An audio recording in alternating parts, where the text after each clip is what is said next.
예수 그리스도 이름으로 하나님 말씀 증거하겠습니다. 먼저 하나님 말씀 요한계시록 14장 14절에서 20절 말씀 찾겠습니다. 요한계시록 14장 14절에서 20절 말씀 제가 읽겠습니다.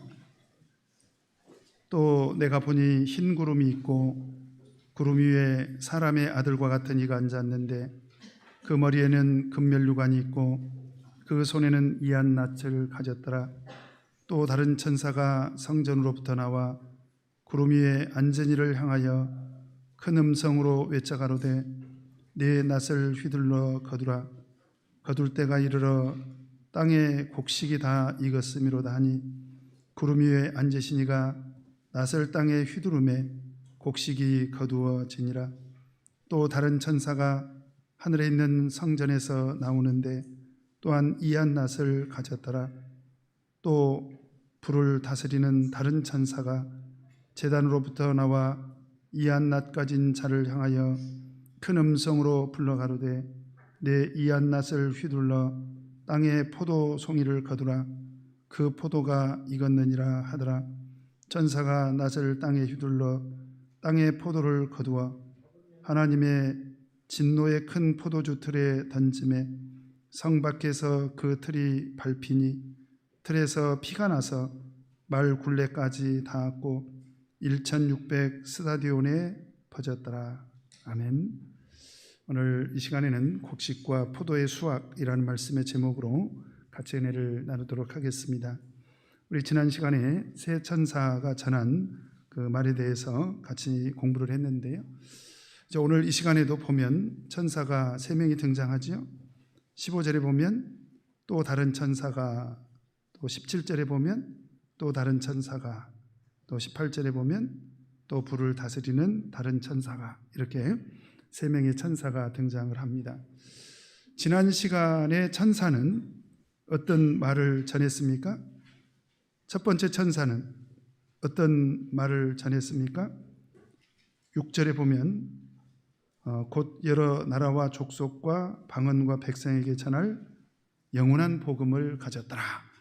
이 영원한 복음은 예수 그리스도의 구원의 복음이지요. 그래서 바로 영원한 복음을 선포했고요. 그 다음에 두 번째 천사는 바로 큰 성 바벨론의 멸망에 대해서 선포를 했습니다. 큰 성 바벨론에 대해서 선포를 했고요.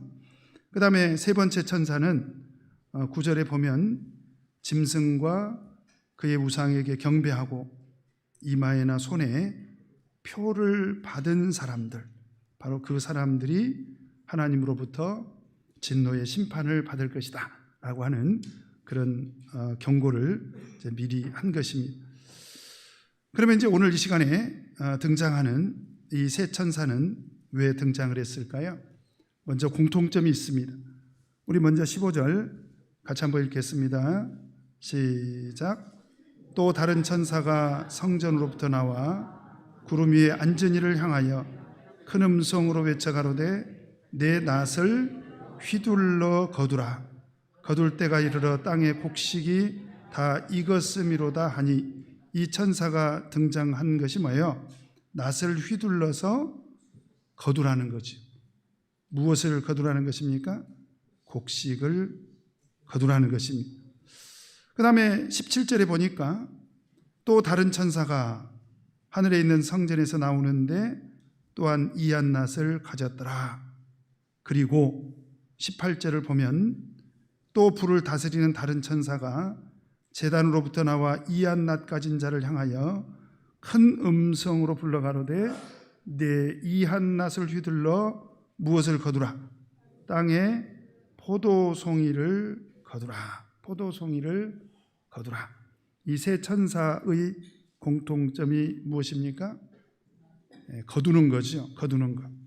그런데 앞에 천사는 무엇을 거두죠? 곡식을 거두고, 그 다음에 뒤에 두 천사는 서로 합작을 해서 무엇을 거둡니까? 이제 포도를 거둡니다. 바로 수확을 하는 것을 이제 의미하고 있습니다.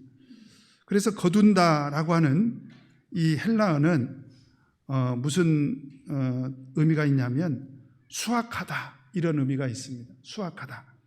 이 바로 수확은 하나님의 최후의 그런 심판을 의미합니다. 그래서 지난 시간에 이 복음의 양면성이 있다는 말씀 제가 드렸죠. 복음에는 어떤 양면성이 있습니까? 하나님의 구원의 소식도 있습니다만은 또 하나님의 심판에 대한 경고도 있다라는 말씀을 먼저 드렸는데요. 사실 심판에도 양면성이 있어요. 그래서 하나님께서는 마치 익은 곡식을 거두는 그런 구원의 심판을 하시기도 하고, 그 다음에 포도의 심판은 여기서 보니까 그 포도의 심판은 19절에 뭐라고 설명을 하고 있습니까? 같이 한번 읽겠습니다. 시작. 천사가 낫을 땅에 휘둘러 땅에 포도를 거두어 하나님의 진노의 큰 포도주 틀에 던지매. 포도를 수확하는 것은 하나님의 진노의 심판이라는 거죠. 그래서 심판 안에도 하나님의 구원이 있고 하나님의 진노가 있다라고 하는 것을 알 수가 있습니다. 그래서 6절부터 20절까지 천사가 몇 명이 등장하죠? 6명이 등장을 하는데, 첫 번째 천사가 영원한 복음을 선포하고, 그리고 마지막 천사가 하나님의 진노의 심판을 지금 선포하고 있습니다. 그래서 이 6명의 천사는 말세에 일어날 하나님의 구속의 그 계획을 우리들에게 이제 보여주고 있는 것입니다. 그래서 오늘 말세에 일어날 하나님의 구속의 계획은 어떻게 시작해서 어떤 과정을 거쳐서 그리고 어떻게 마지막 성취될 것인가 라고 하는 것을 오늘 말씀을 통해서 같이 살펴보도록 하겠습니다. 그러면 먼저 14절 같이 한번 읽겠습니다. 시작. 또 내가 보니 흰 구름이 있고 구름 위에 사람의 아들과 같은 이가 앉았는데 그 머리에는 금면류관이 있고 그 손에는 이한낫을 가졌더라. 이제 계시록을 어느 만큼 공부를 하셨기 때문에 보나마나 이분은 누구시다 하는 것을 알 수가 있습니까? 누구십니까? 누구시죠? 사람의 아들인데 예수님이죠. 왜 그렇습니까? 우리 계시록 1장 13절 한번 보도록 하겠습니다. 계시록 1장 13절 같이 읽겠습니다. 시작. 촛대 사이에 인자 같은 이가 발에 끌리는 옷을 입고 가슴에 금띠를 띠고, 여기서 보니까 인자 같은 이가 촛대 사이에 등장을 합니다. 여기 촛대는 7교회라고 그랬죠. 여기서 7 인자 같은 이는 누구시라고 제가 말씀드렸습니까? 예수 그리스도. 그런데 왜 인자? 우리가 사복음서를 보면 예수님이 세상에 오셔서 인자는 그렇게 말씀을 하셨거든요. 그런데 계시록 1장 13절에서는 왜 인자 같은 이다 라고 이렇게 말씀을 하고 있을까요? 계시록에 나타난 예수 그리스도는 부활하기 전의 예수님이 아니라 부활하시 후에 예수님을 말하고 있습니다. 그래서 오늘 계시록 14장 14절에도 바로 사람의 아들과 그 다음에 뭐라고 되어 있어요? 같은 이가 바로 부활하신 예수 그리스도를 의미합니다. 그리고 원어상으로 보면 사람의 아들이나 인자나 똑같습니다. 여기서 사람은 안드로포스고요, 아들은 휘오스고, 계시록 1장 13절에 인자도 역시 안드로포스와 휘오스라고 하는 두 단어가 사용이 됐습니다. 그래서 동일하게 예수 그리스도, 부활하신 예수 그리스도임을 알 수가 있는데요, 바로 그분이 머리에는 무엇을 쓰셨습니까? 금면류관을 쓰셨습니다. 이 면류관은 헬라어로 스테파노스라고 제가 말씀을 드렸습니다. 이 면류관은 어떤 의미가 있다고 그랬죠? 승리의 의미가 있다. 승리, 이긴 자에게 주시는 그런 하나님의 면류관을 의미하고 있습니다. 그런데 그 손에 무엇을 가졌습니까? 이한낫을 가졌습니다. 낫은 낫인데 이한낫이라고 하는 게 뭘까? 그래서 우리가 잘 안 쓰는 아주 고어입니다. 고어. 원래 이라고 하는 것이 이자 할 때 이하고 똑같아요. 이것은 이로울 이죠. 그래서 이것을 한자로 보면 이게 뭐지?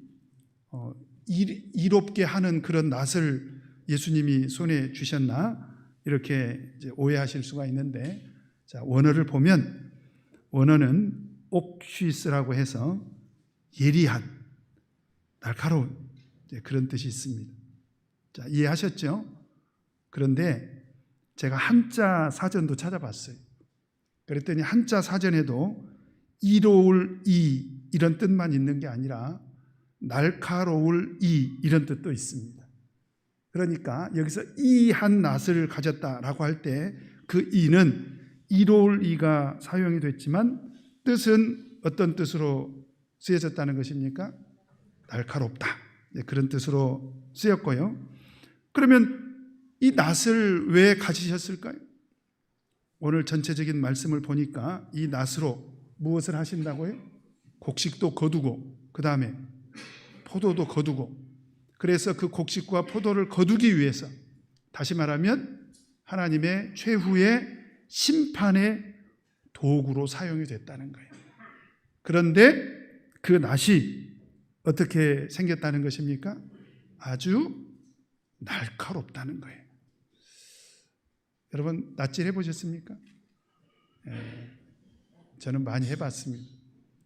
농사를 짓진 않았지만 제가 초등학교를 다닐 때는, 그때는 왜 학교에서 그런 숙제를 냈는지 모르겠어요.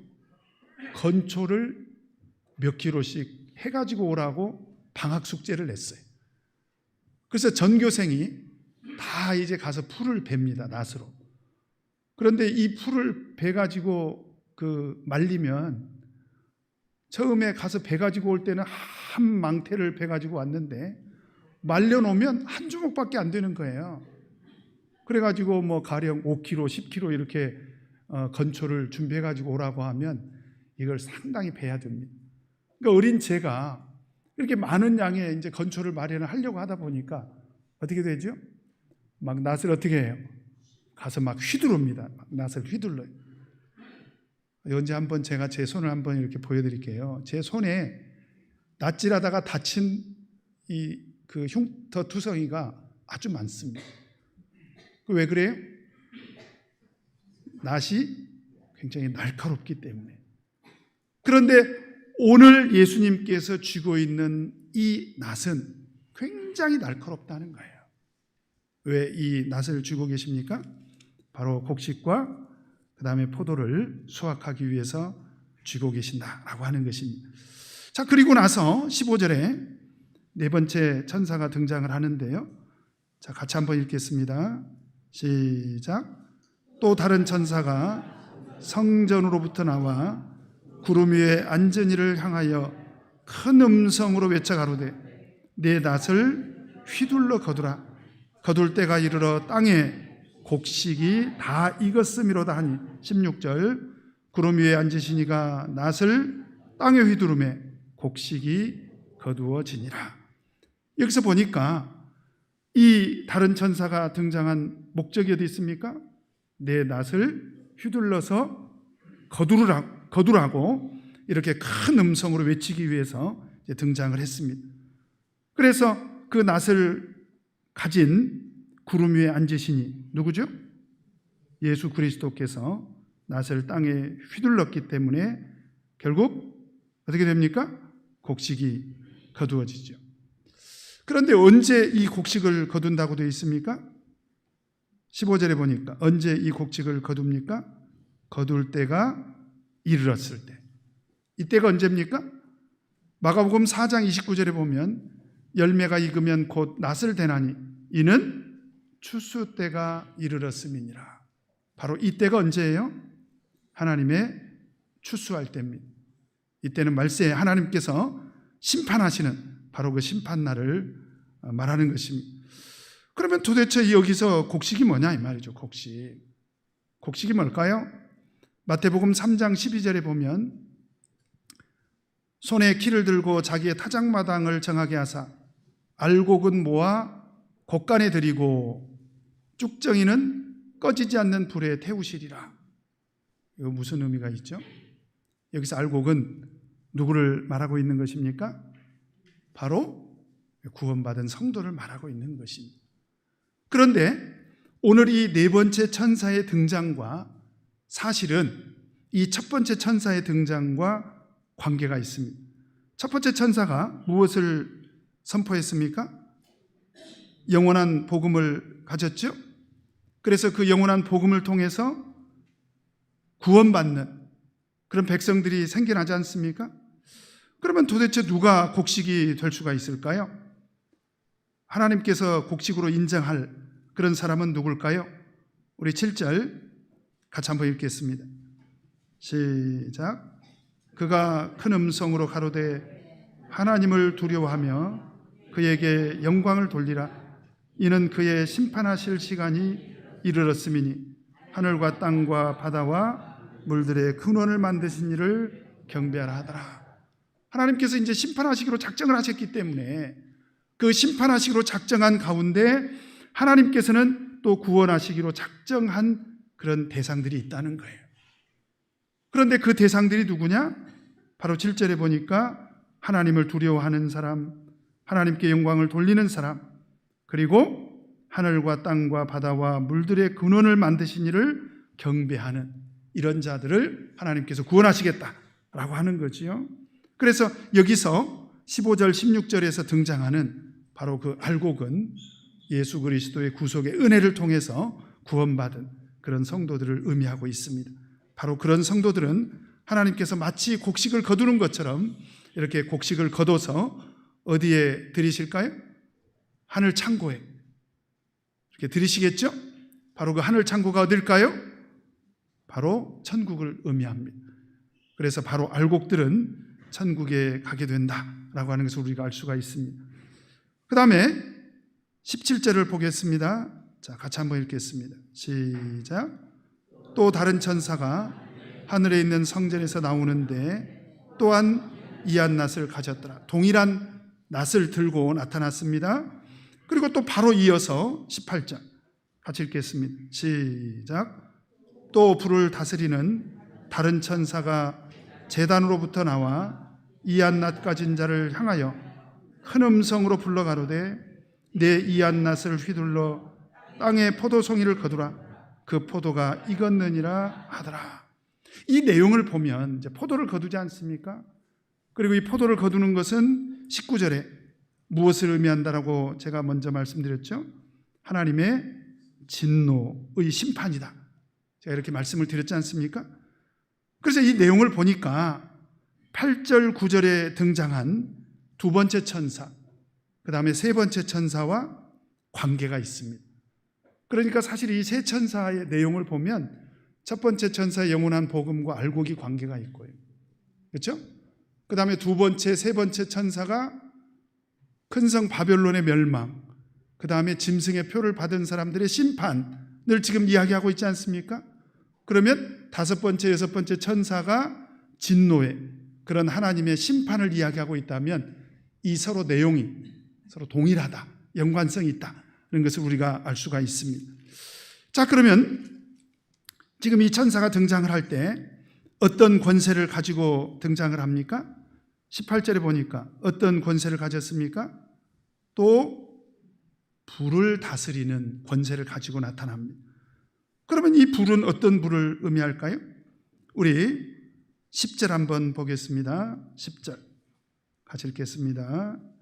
시작. 그도 하나님의 진노의 포도주를 마시리니 그 진노의 잔에 섞인 것이 없이 부은 포도주라. 거룩한 천사들 앞과 어린 양 앞에서 무엇으로? 불과 유황으로 고난을 받으리. 그래서 여기서 불의 권세는 바로 어떤 권세를 말합니까? 하나님의 진노의 바로 심판의 권세를 가지고 나타났다라고 하는 것입니다. 그래서 그 천사가 나타나서 또 이한 낫 가진 자를 향해서 큰 음성으로 말하기를 내 이한 낫을 휘둘러서 무엇을 거두라는 것입니까? 땅에 포도송이를 거두라. 그리고 그 포도가 어떻게 됐다는 거예요? 익었다는 것입니다. 포도가 익었다는 거예요. 곡식이 익은 것처럼 이 포도도 익었다는 것입니다. 자, 근데 오늘 아동반들이 여기 참석을 했다면 우리 아동반들은 참 궁금할 수가 있어요. 왜냐하면 왜 하필 하나님께서 심판의 대상으로 포도를 선택을 하셨을까? 왜냐하면 포도는 너무 맛있잖아요. 그죠? 포도 맛있죠? 포도는 향이 참 좋아요. 향이 좋아요. 그리고 색깔도 얼마나 곱습니까? 포도 색깔. 익은 포도들을 보면 색깔이 곱죠? 먹기 아까울 정도로. 그리고 먹어보면 제가 봤을 때 이 포도는 과일의 황제다. 그런 칭찬이 아깝지 않을 정도로요. 이 포도는 참 아름답고 맛있는 정말 귀한 그런 열매입니다. 그런데 왜 이 포도가 하나님의 진노의 심판의 대상이 됐을까? 근데 우리가 성경을 보면요, 이미 하나님께서는 구약 성경부터 하나님의 진노의 심판을 이야기할 때 반드시 무엇이 등장하냐면 포도가 등장을 합니다. 우리 요엘서 3장 12절 한번 보겠습니다. 요엘서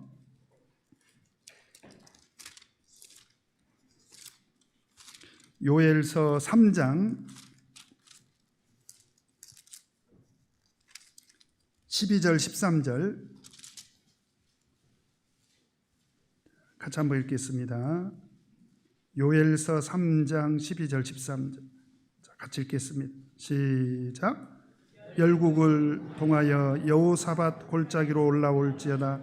내가 거기 앉아서 사면의 열국을 다 심판하리로다. 너희는 낫을 쓰라. 곡식이 익었도다. 와서 밟을지어다.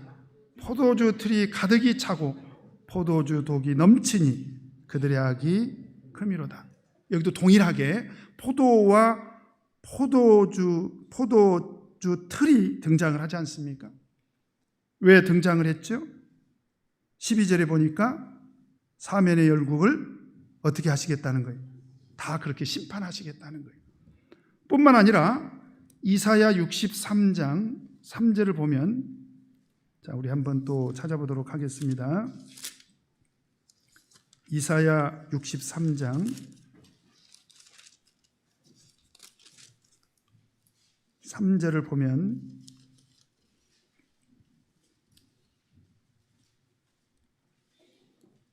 같이 읽겠습니다. 시작. 만민 중에 나와 함께한 자가 없이 내가 홀로 포도즙 틀을 밟았는데 내가 노함을 인하여 무리를 밟았고 분함을 인하여 짓밟았으므로 그들의 선열이 내 옷에 뛰어 내 의복을 다 더럽혔음이니. 여기도 보니까 그 포도가 심판의 도구로 등장을 하고 있지 않습니까? 그렇죠? 근데 왜 포도일까? 여기서 보니까 하나님께서 마치 하나님을 경배하지 않는 그런 악인들을 심판할 때 마치 한번 우리가 참 사실 잔인하지만 한번 생각해 보자는 거예요. 여기서 마치 어떻게 심판하겠다는 것입니까? 내가 노함을 인해서 포도즙 틀을 어떻게 했다는 거예요? 밟았다는 거예요. 이 포도즙 틀이라고 하는 것은 큰 구덩이에다가 포도를 넣고 이렇게 발로 밟습니다. 이렇게 발로 밟아요. 그러면 그 아래쪽에는 관을 달아놔가지고 그 관으로 이렇게 관 밑으로 이렇게 또 항아리를 준비를 해놓고, 그래서 그 포도즙 틀에서 짜여진 그 포도즙이 이렇게 빠져나가게 하는 바로 그 틀을 말하는 거예요. 근데 사람이 포도즙을 짜기 위해서 포도즙 틀에 들어가가지고 포도를 밟으면, 짓이기면 어떻게 될까요? 거기서 포도즙이 나오겠죠? 그런데 그것을 이사야 63장 3절에서는 그것을 뭘로 묘사를 하고 있습니까? 선열, 피로 말하고 있는 것입니다. 그렇게 심판하겠다는 거예요. 그렇게 심판하겠다. 그래서 계시록 19장에서도 동일한 이야기를 하고 있습니다. 우리 계시록 19장 한번 보도록 하겠습니다. 하나님께서 마지막에 악인을 심판하실 때 어떻게 심판하실 건가? 계시록 19장을 보면 19장 15절 같이 한번 읽겠습니다. 시작. 그의 입에서 이한 겁이 나오니 그것으로 만국을 치겠고 친히 저희를 철장으로 다스리며 또 친히 하나님 곧 전능하신 이의 맹렬한 진노의 포도주 틀을 밟겠고. 그래서 하나님께서 마지막 날에 최후의 심판을 하실 때 마치 이건 비유로 하신 말씀입니다. 마치 어떻게 심판하시겠는가? 포도즙 틀을 밟아서, 그죠? 포도즙 틀을 밟아서 그렇게 짓이기는 것처럼 그렇게 하나님께서 심판하겠다라고 하는 것입니다. 그래서 이것은 하나님의 진노의 심판이 얼마나 두려운 일인가 라고 하는 것을 저희들에게 자세히 설명을 하고 있습니다. 자, 그런데 또 문제는 뭐냐면 우리 14장으로 다시 돌아가서요. 이 포도가 가령 안 익은 포도였다면 안 익었으니까 하나님께서는 익은 곡식을 거두는 것처럼 안 익은 포도는 심판하신다. 원래 이래야 좀 맞지 않을까요? 여러분 그렇지 않습니까? 근데 여기서 보니까 포도가 익었어요, 안 익었어요? 18절.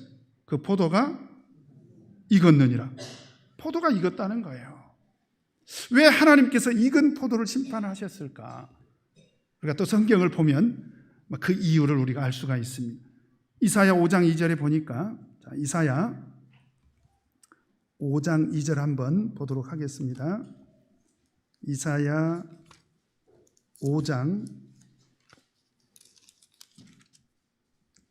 2절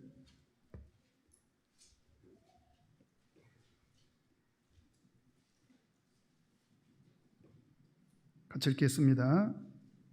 시작. 땅을 파서 돌을 제하고 극상품 포도나무를 심었었도다. 그 중에 망대를 세웠고 그 안에 술투를 팠었도다. 좋은 포도 맺기를 바랐더니 들포도를 맺혔도다. 왜 이런 얘기를 했을까요?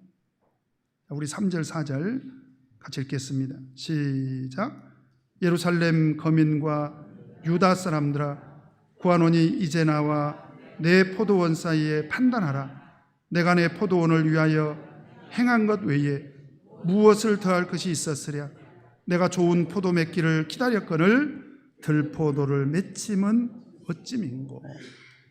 그러니까 하나님을 떠난 이스라엘 백성들을 하나님께서 어떻게 심판하실 건가를 이사야 선지자를 통해서 지금 예언을 하고 있는 그런 내용입니다. 그런데 하나님께서는 이스라엘 백성을 선택하실 때 그들에게 어떤 포도나무를 심어주셨습니까?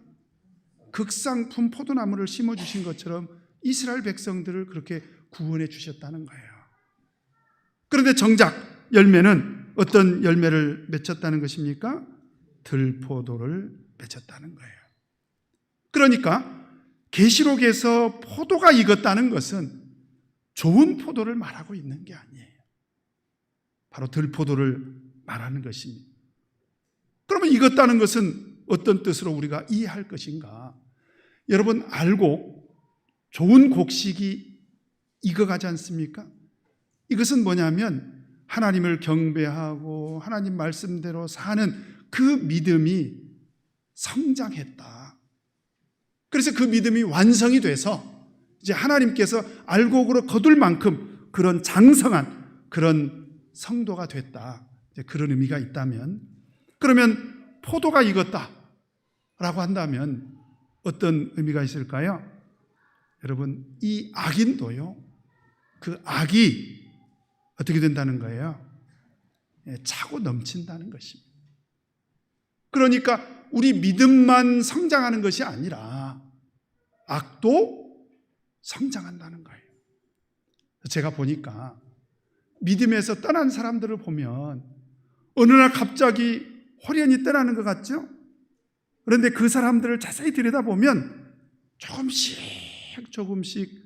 악이 그 마음밭에 이제 뿌려져 가지고요, 섭섭한 것도 키우고, 그죠? 비진리적인 것도 키우고. 그래서 제가 최근에 어떤 우리 교회 형제와 이렇게 상담을 계속 좀 하고 있는데요. 우리 교회 안에서 일어난 이런 타락의 역사와 비진리의 역사에 대해서 이해를 못하는 거예요. 왜냐하면 자기가 생각하는 그분들은 30년, 40년 전에는 우리 교회 안에서 굉장히 모범적인 그런 성도들이었는데 어떻게 지금 그렇게 우리 참예수교회에서 이탈해가지고 탈선해서 그런 모습으로 신앙생활을 할까 너무 이해가 안 된다는 거예요. 그래서 제가 그런 얘기를 했습니다. 이게 어느 날 갑자기 된 게 아니다. 그 마음속에서 악이 자라고 있었다는 거예요. 항상 총에 대해서 불만을 갖고 교회에 대해서 만족하지 못하고 뭔가 이 참예수교회는 내가 활동하기에는 너무 고리타분하고 여기는 뭔가 비전이 없다는 거죠. 그래서 악을 키운 것입니다. 그래서 결국 그렇게 나타난 거예요. 여러분, 그래서 오늘 하나님께서 이 익은 포도를 왜 심판하시는가? 그것은 아름다운 과일이 돼서 하나님께서 심판하시는 게 아닙니다. 바로 이것은 악이 자라게 했다는 거예요. 그래서 하나님께서 어느 정도로 심판을 하십니까? 자, 우리 계시록 14장으로 다시 돌아가세요. 계시록 14장 19절 20절 같이 한번 읽겠습니다. 시작. 천사가 낫을 땅에 휘둘러 땅의 포도를 거두어 하나님의 진노의 큰 포도주 틀에 던짐에 성 밖에서 그 틀이 밟히니 틀에서 피가 나서 말 굴레까지 닿았고 1600 스다디온에 퍼졌더라. 여러분, 오늘 이 내용을 한번 우리가 상상 속에서 한번 그림을 그려봅시다. 이 사람들은 지금 어디에서 심판을 받냐면 성 안에 들어올 수가 없어요. 여러분, 계시록 11장에 보면 성 밖은 이방인에게 짓밟히도록 내버려뒀다고 했지 않습니까? 이 사람들이 결국은 심판을 받는 거예요. 성 밖에서. 그래가지고 그것이 밟혔습니다. 그래서 그 틀에서 피가 나왔어요. 그 피가 어느 정도로 닿았다는 것입니까? 말 굴레가 어디예요? 말 굴레는 재갈을 물리는 이 머리 부분을 말하고 있습니다. 그러면 그 포도즙 틀에서 포도즙이 나와가지고 그것이 점점 차올라가지고 어느 정도까지 찼다는 거예요? 말 머리 있는 데까지 그게 피가 낭자하게 됐다는 거예요. 뿐만 아니라 그 피가 어느 정도까지 퍼졌느냐, 어느 정도 퍼졌다라고 얘기하고 있습니까? 1600 스다디온에 퍼졌더라. 우리 아동반들 계산해봐요. 1스다디온은 200m입니다. 200m. 그리고 200m가 10개면 얼마예요? 2km. 그죠? 네. 200m가 100개면 얼마예요? 20km.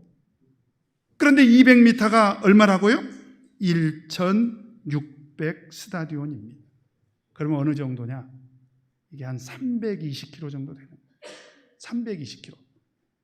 여기서 대전까지 몇 킬로죠? 한 200km 됩니다.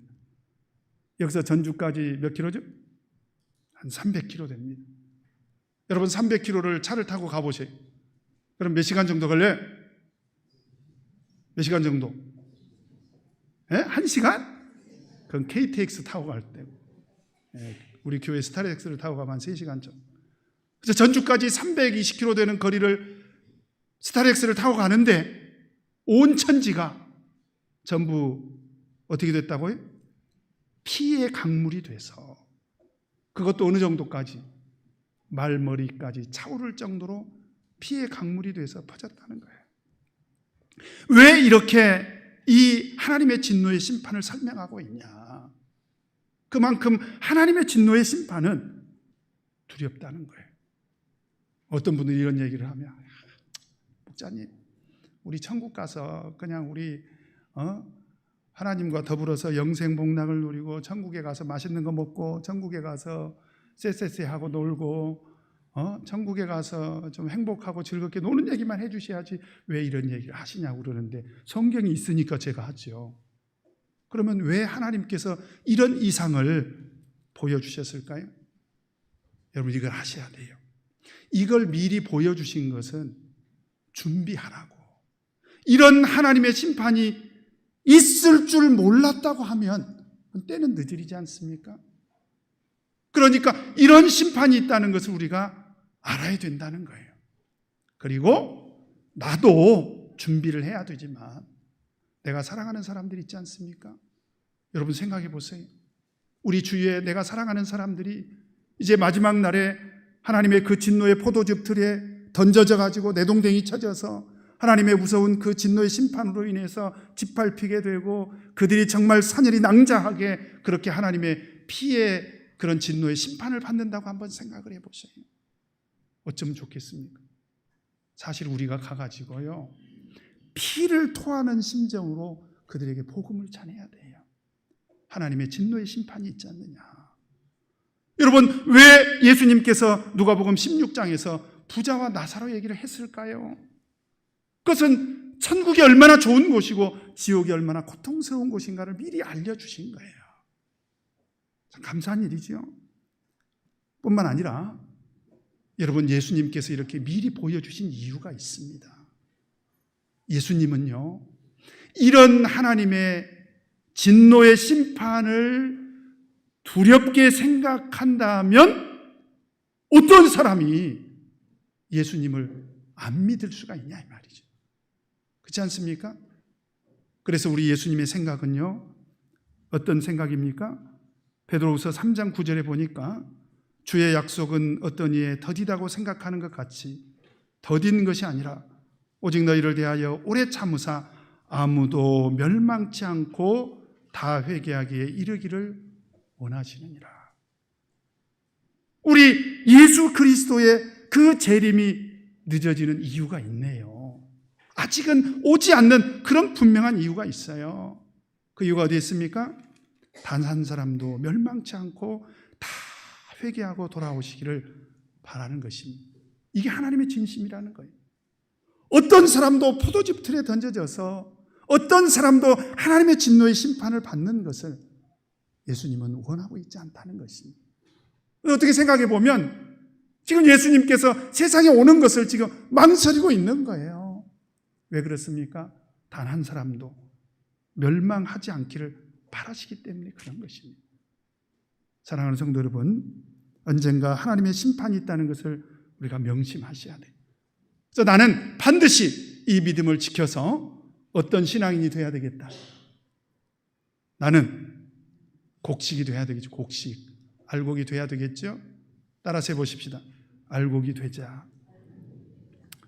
포도가 되지 말자. 앞으로 포도는 쳐다도 보지 마세요. 그런 생각이 들어요. 오늘 말씀을 듣고 보니까 우리 사모가 포도를 겁나게 좋아하는데 여보 우리 포도 먹지 맙시다. 그냥 이 장면만 생각해도 그냥 너무 두려워요. 그렇죠? 따라서 해보십시오. 절대로 포도는 되지 맙시다. 미리 보여주신 것, 미리 알려주신 것 너무 감사하지요? 우리 이 믿음을 꼭 지켜서 하늘나라 곳간에 꼭 들어가시는 영광을 누리시는 저와 여러분 되시기를 예수 이름으로 축원합니다. 우리 다 같이 찬송 308장 찬양하시겠습니다.